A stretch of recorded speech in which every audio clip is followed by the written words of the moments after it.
Hello and welcome to episode 18 of Mo Money Mo Houses. I'm your host, Jessica Morehouse, and today I'm very excited to talk to my next guest. Her name is Melissa. She is the blogger behind BrokeGirlRich, and I've actually known Melissa for a little while. I've been following her blog for, quite a few years, but I actually got the chance to meet her last year in New Orleans for FinCon. We were actually roommates for that conference, and if you're not familiar with FinCon, there's probably a good reason. It is super nerdy, super niche. It is literally a conference for personal finance bloggers and podcasters. And we meet every year in a different city in the US. And I kind of couldn't pass it up. I'd had my blog for, 3 years at that point, or almost 3 years. And the city was going to be in New Orleans. So I had to go to New Orleans. I had to go see that city. And I also really was excited to meet some awesome bloggers and podcasters that I'd been a follower of for so many years. So I'm very excited to be able to reconnect with Melissa, my roomie, from FinCon for this episode. I am really excited to talk to her specifically because I find our stories are very similar. She went to a drama school. I went to film school. She ended up, actually not being a chicken like me and, going a totally different room, working for a company in advertising and marketing, but she stuck to her guns and is still working in the arts industry as a stage manager. So I'm very excited to talk to her about, what that's like, what are the kind of the things you gain, following your passion like that, and how difficult is it to work in a very, competitive industry like the arts scene, and how does that affect your personal finances? So we're going to get into all of that in today's episode. Well, thank you, Melissa, for joining me on the program today. Oh, thank you for having me. I'm excited. You're welcome. Thanks. No, it was, part of the reason I wanted to interview you was, I really enjoy your blog, but it was also really awesome to meet you at FinCon in last September, I guess. Yeah, we definitely had the best hotel room. Oh, we did, didn't we? So it was awesome meeting you in person. So I definitely wanted to interview you and kind of share your story, because I find it, really identifiable, and just it's a story that I think a lot of listeners can relate to. And it's very close, kind of close to my heart, just because you work in the arts and entertainment industry, and that's kind of one direction I thought I was going to go into, because I went to film school. So it's just kind of cool just seeing someone that actually did it. I was a bit too chicken, honestly. I finished film school. I was just kind of too chicken to even try to work in the film industry. So I think it's awesome that you work in theater. That's cool. I think a lot of my readers feel that way. Like, I thought I might do this. What's this life like if you actually go do it? Exactly. So let's kind of start from, where did you first learn about personal finance, and then how did that interest kind of spark you to start a blog eventually? I feel like I didn't really know anything about personal finance for a really long time. Growing up in my house, it was a lot more of what not to do, I think I learned. Which is always important. Yeah, definitely. But I feel like it was actually after college, and I dated a couple guys who were really into personal finance, and they made me feel like a dork for not knowing about things like retirement funds. That's amazing that you dated anyone that was into personal finance. Yeah. That's awesome. Yeah, but then I really got into it when I actually took on $30,000 of debt to go to grad school. Because I think that's a catalyst for a whole lot of people to learn how to get their financial act together. Oh, yeah, that'll kind of scare you straight, right? Yeah, that's one way to put it. Yeah, I know. I don't know why that came into my mind, but it did. Sorry. In prison, they're probably very similar. I can't speak from experience. Yeah. So, you went to university and then you went to grad school. Did you study theater in both, or? I did, yeah. In undergrad, I studied more theater production and hands-on, and in grad school, I studied more theory ideas, so I could go on for a PhD eventually. Maybe we'll see. And so are you originally from New Jersey? I am. Yep. Yeah, and then you kind of made the move to New York to because that's where all the theater is, I'm assuming. Kind of. I traveled for several years doing different jobs in theater out on a cruise ship, and then with the circus. And when I was sick of touring, I moved back home. The circus? That sounds really interesting. Yeah, it wasn't bad. Yeah, at times not bad. A circus, maybe. Yeah, a bit crazy. So you work, so what your main job is as stage manager, right? Mm-hmm. Yeah. Mm-hmm. And so what's kind of your, how long have you been doing that? And what's your experience, working in the arts professionally? Is it difficult? Because I just remember, when I was in film school and then looking for a job, it was not easy at all, especially to find a paying gig, honestly. There's a lot of free work out there, but not a lot of paying jobs. Yeah, I found that it's kind of hard to plan, but oddly enough, the jobs are out there, and I think I've been unusually lucky. Right after undergrad, I actually went to a different grad school to study something entirely unrelated to theater, and I needed a job while I was there, and I wound up falling into stage managing for a theater company there, and that was like, oh, I guess I'll do this to pay the bills. And as I was doing it, I was like, what the heck? All of my friends would kill to be doing what we studied to do, and I'm like, this is an inconvenience while I'm studying something else. But I'm so glad I have the skill. And then after I was done studying there, I decided I didn't want to do anything with those degrees, and I really needed a job. And I was like, I feel like the only practical skill I have now is stage management. So I applied to a cruise line and got hired at the last minute and wound up spending 5 years out there. 5 years? Yeah. Wow. That's amazing. Yeah. What was that experience like? Because I have a friend who did it for, I'd say, maybe 8 months. And she says, it was a great experience, but also a really tough job. Because you're, not that you're working all the time, but you're always there. And it's kind of an interesting experience anyway. It definitely was an interesting experience. I think, I kind of have the travel bug, so that really helped keep me out there a lot longer than I needed to be out there. Mm-hmm. And for stage management, it was an awesome first really big job. The theater was really pretty big. There was a lot of high-tech equipment that I didn't get to work with in college that gave me excellent resume skills. Mm-hmm. And ships you're very on your own, so I feel like there were a lot of experiences that happened out there that in a normal theater with proper supervision probably wouldn't have occurred. And instead it was well, here you go, 23-year-old, just run the technical entertainment side of our ship. And that was really handy kind of later on when I went to interview everywhere else. Absolutely. So I know I, kind of checked out your blog today just to kind of see what you've been up to lately. And I realized that you just celebrated your 2-year blog anniversary. Yeah, I did. It's been 2 years at BrokeGirlRich. So. That's amazing. So let's get into why did you start the blog? Because it's very, it's very personal finance focused. It has nothing to do with theater. Did you just want something different, or what kind of made you want to start it? It started out when I was towards the end of paying off all of my student loan debt, and I started reading a lot of other personal finance bloggers, and a lot of them are all debt bloggers who sort of just do it as accountability. So I got started with that, but by the time I had finished paying off my debt, I had learned so much more about personal finance, and I started to wonder, especially people in the arts are not known for being particularly finance savvy. That is true. I know a lot of those people, so I agree with that. So I kind of kept writing with the idea of my target audience is really sort of millennials who work in the arts or interested in the arts and think that how could I ever possibly be financially stable? And I feel that I actually am very financially stable despite not having a solid plan always and following this crazy path. So I also thought it was interesting while I would read other personal finance blogs that it seems like a lot of people are either so incredibly far in debt that I couldn't really relate to them, or they're doing so well I couldn't relate to them. I was like, it didn't seem like anyone who's got a net worth of 30 grand is plugging along, and we can see how that is growing, or if it even does. So that's been another one of my goals with sort of. Which is why I found that your blog really kind of spoke to me, because it's kind of she's kind of like me. Because it's I've never been in crazy boatload of debt. I had $5,000 after I graduated university, but I do not have piles of money, and I'm not a huge success. So it's where are the people like me? And then that's when I'm like, oh yes, this is why I like BrokeGirlRich. It's just not yet. We'll get there.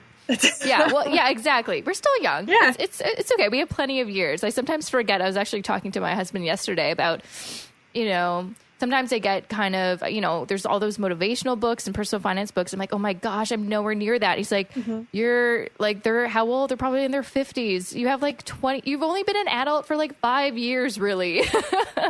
Well, I guess longer than that, but I've only felt 5 years just starting to get my stuff together. So there's plenty of time. And so that's why I think it's awesome, because people can kind of read your blog and my blog and kind of, over the years see how we progress from, this stage, which is, I think, a stage that most people are at. They may not be in, like, most people aren't at extremes, really. Yeah, I agree. Yeah. Mm-hmm. Exactly. So you've had your blog for 2 years. It seems like a big theme of your blog is living below your means to kind of just have a happy life. And I think that's personally, I find that's a big trend going on in the personal finance sphere, is living simply, living with what you have, which is great because those are just like, well, duh. Those are kind of no-brainers. But I think it's a really great thing that you're writing about. So what are things that you do to kind of live below your means? And then also we'll kind of get into later all the things that you do to make extra money. So let's start with what are things that you do to make sure that you're kind of in check with your budget? I think one of the primary things I do is that I really, really prioritize savings. And I've sort of rethought the way that I even think of savings. Instead of like losing out on things, to me, having a good savings, like an emergency fund, is more of like a safety cushion. It's like freedom to be able to go and do the jobs that I want to do, because I know I'm not trapped by not being able to pay my bills, or I have to take a job worth X amount of money, because how else will I pay those bills that I've gathered? Instead, I've got this nice cushion that I can use at different times. Exactly. And I think you wrote about in a post about how you did at some point have a job that you took because it was, an okay paying job, but you hated it and you felt trapped. And I totally relate to that. I've been there myself with a few jobs. And I think that's a lot of people, it's a hard thing. It's like, well, I've got bills to pay, or I have a family, or this and that. What do you do? Yeah, I mean, I feel like you can always still prioritize your savings, even if your bills are at a set amount. I mean, there are things you can call and negotiate, even if it's just a little bit that you manage to save each month. If that goes into a savings account, eventually it starts to add up. Mm-hmm. Absolutely. So let's kind of get into, it's super important to obviously prioritize saving, and especially with the emergency fund, I sleep well at night because I've got mine, and I prioritize that. But another thing you do, which is great, is you have lots of side hustles. And a lot of the people I've interviewed so far in the podcast, their side hustles were, more based around like online businesses or writing. And then they kind of turn that into like their own business and they quit their jobs to do that. But what I like about you is, you do have some of the freelance writing, but there's also a lot of different things that you do. You kind of like spread it out to kind of diversify your side hustles. Yeah, I guess that's one way to put it. Yeah. I guess, yeah, well, that's another thing for the people who are like, oh, I've got all these bills and I'm stuck where I am. You can always figure out ways to make more money. I mean, if you've got a house full of stuff, you probably don't need most of it, so you could be eBaying it up all the time. Also, mystery shopping is another big one, but that's a little bit, it depends on where you're living. If you live in a big city, mystery shopping is great because you're going to walk by the things anyway, so you might as well make $10 for eating a pretzel instead of paying for it. Mm-hmm. And how did you find out about, I mean, I guess everyone kind of knows how to like sell stuff on like Craigslist or eBay, but how did you find out about mystery shopping? Because I feel like it's something that not too many people take advantage of when it seems like kind of an easy thing to do. Actually, one of the first blogs that I really got hooked on was The Penny Hoarder. And he just writes every possible side hustle under the sun. I feel like this guy must just sit all day doing weird hustles that only amount to like 30 cents so that he can write a post about why you shouldn't do that one. But in the process has also found plenty that are great. And he was the first one, I think, where I found like clear instructions on how to be a mystery shopper, because I had Googled it several times over the years, and you don't really get very clear instructions, or you get places that are like, pay us $50 and we'll teach you how to mystery shop, which seemed crazy to me. That's totally a scam. Yeah, absolutely.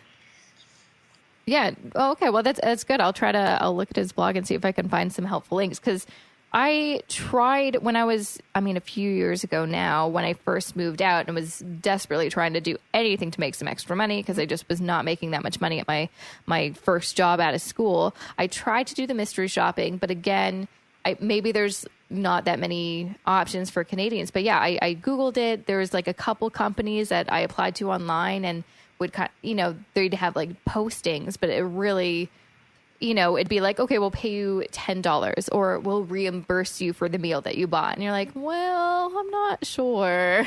Well, the thing I think about it is it takes some time initially and in the long run can become a really useful thing. Like, you have to take these tests that are kind of obnoxious and take about 20, 30 minutes to pass. But once you pass the anti-ants test, you can shop any anti-ants. And usually you'll make $5 to $10. But if you're going to walk by like 6 of them on your way to work and you hit one every day, you've just made like $50 and gotten 10 free pretzels or something.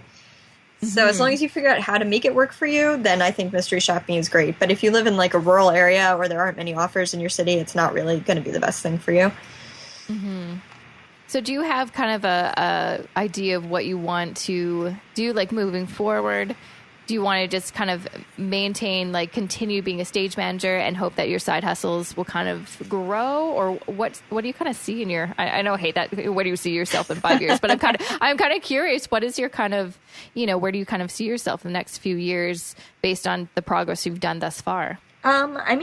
Several years from now, I still see myself stage managing because, right out of college, I was thinking, what other skills do I have than stage managing? And now it's even more ingrained.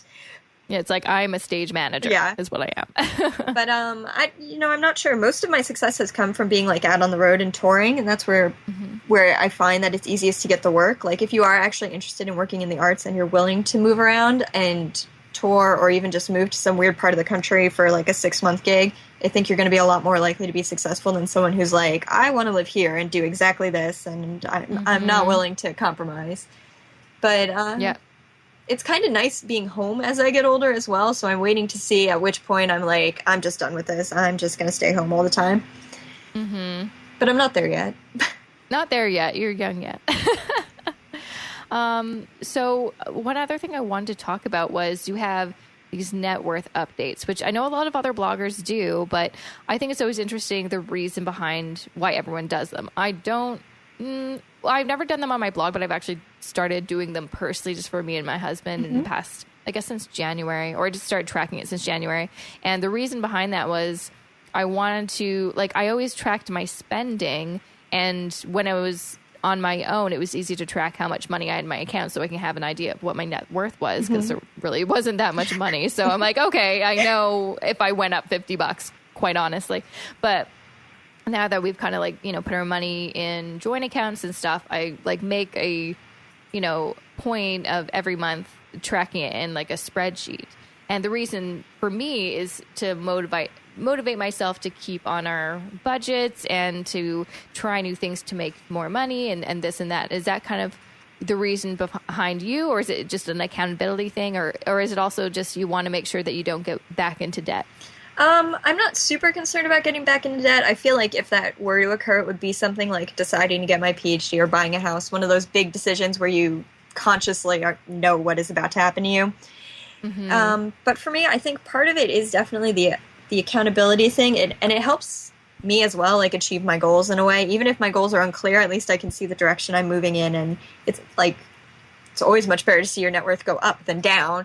And whenever I see it, because then you see that you're like, okay, what I'm doing is working. Yeah, or even this summer where I'm working part-time this summer till I go back out on another tour, and I see my net worth dropping a little bit with each update this summer, and I'm like, okay, just you knew that would happen. That's fine. You have a plan. Look at that. Your plan's working. It's dropping within the right amount, but still don't make bad decisions. And I think another big thing for me too was sort of going back to the way that there were no people really updating and tracking their net worth in sort of our range, was that I wanted to do that as well. And I think a big thing that a lot of stage managers wonder is, how much do stage managers make? Honestly, one of the biggest Google searches that go to my blog is, how much do stage managers make? And it's that's amazing. Exactly this much. You can look at 2 years of my career and how wildly it's changed. I think that's a big question on kind of any career. And as I get older and I get to know more people, I get a little bit more ballsy. I'm like, how much do you make? Because I'm curious and people don't talk about it. And I think we kind of need to. Yeah, it's kind of talking about money in general is weird, but asking people how much they make can, definitely come off as a bit gauche. But I think it's until you kind of won't know, am I making enough, or what should I kind of raise should I ask for, or what should I ask for in the next job? Oh, exactly. When I worked out on the cruise ship, they started me at a starting salary, and I kept asking for a raise for a couple contracts and didn't get any. And then one of the other stage managers, who was much newer than me with less experience, who had like several like notices in her file because she was not doing well, I found out she was making so much more that when I went into my next negotiation, I was like, no. Like, and I didn't even say that I knew, but I pitched like $10 a day higher than hers and was like, it should be higher than this. But I went in with like that much confidence and got the raise that I was asking for.